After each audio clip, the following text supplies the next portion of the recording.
everybody, welcome back to Cheap Lazy Vegan. Today I'm going to show you guys the ultimate lazy Korean food, which is kimchi fried rice. This is so easy to make. It will probably take you like 10 minutes or less if you already have kimchi and rice on hand. It seriously is very quick, but it is so delicious. If you haven't seen my video on how to make vegan kimchi, then I will leave a link to that down below in the description box.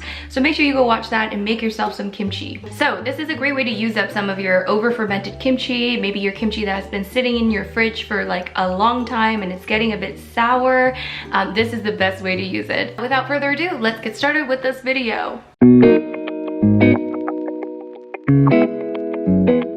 To start off, I chopped up about 1/4 of an onion, but that's totally optional, and I also have a bit of kimchi. Maybe this is about 1 cup of kimchi, I don't even know, but I chopped some of that up as well. And on the side, I also have a little bit of kimchi juice that I'm going to be using later as well.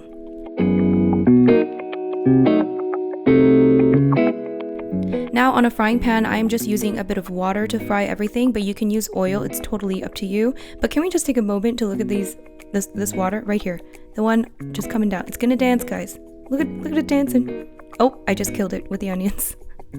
I don't know why they found that entertaining. Anyways, so yeah, I'm just frying up some onions. Like I said, this part is completely optional. You do not have to do this. You can just straight up add the kimchi if you are skipping this step, but I wanted to add some onions, so I'm just gonna cook the onions for maybe a couple of minutes until they've softened.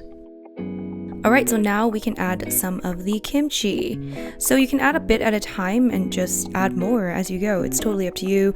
Or just have a lot of rice on hand. So if you have too much kimchi, then you can just keep adding more rice and then have it for leftovers.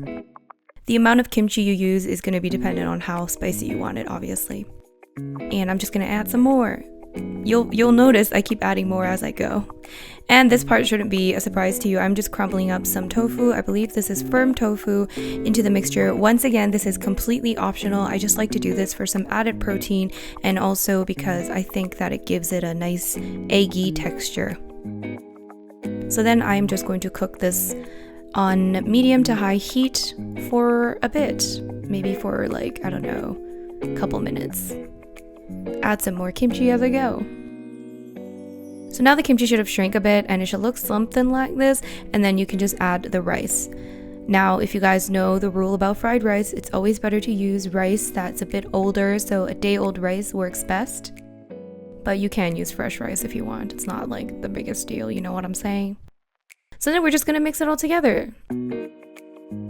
Now, because I like my fried rice a bit more spicy, I'm just adding some more kimchi, and to me it looked a little bit less salty. So if you don't want it too spicy, then I would just add a little bit of soy sauce instead. But you definitely want it to be flavorful, which is why you either want to add more kimchi juice or you want to add some soy sauce. So then at the end, when it's pretty much done, you're just going to add a little bit of sesame oil, just pour it on top. Just a little bit goes a long way. And again, this is optional, but I would say it's highly recommended. At this point, you should have turned your heat down, probably to a low. And I'm just topping it off with some toasted sesame seeds. Once again, very much optional, but recommended. And that is pretty much it. You are pretty much finished. I know, it's so easy. Now you're just going to plate it. Look how red and delicious that looks. And I'm gonna add some more toasted sesame seeds because you can never have enough sesame seeds in life.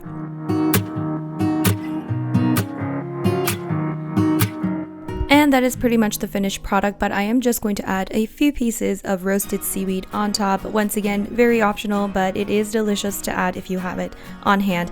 And that is it. I hope you guys enjoyed this video. Make sure you give this video a huge thumbs up if you did.